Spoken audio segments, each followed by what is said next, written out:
Hello. हाँ hello, कहाँ ही के? घरे ही है, बोलना।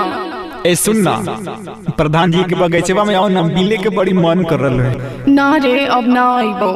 काहे गे? हमरे शादी हो रहा। शादी? प्यार कैनी हमरा से गे, सदिया दूसरा से करमी गे? की कहियो, मजबूरी हो। मजबूरी हो? पहले आके मिल तो। कैसे आइयो बोल, हमरा हल्दी लगल हो। अच्छा तो सुन।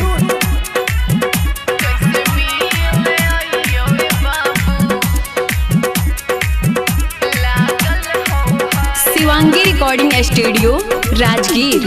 प्यार कैनी हमारा से शादी के हुआ से अब भेंट कर तू जाला दी, भेंट कर तू जाला दी।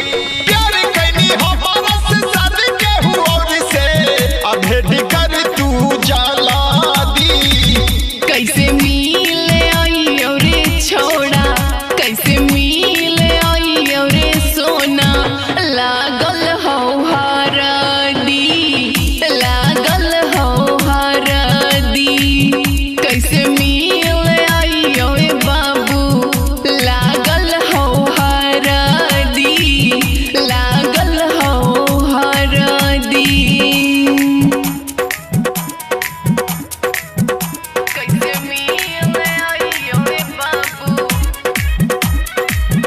कैसे मिले आइयो रे बाबू, लागल हो हरदी, लागल हो हरदी। जी नाही पैबो गे रनिया हम तोहरे बीना। सुन के खबरिया लगलौ छूटे पसीना, छूटे पसीना। टेंशन मत ली है रऊ, तहरे हम बानी।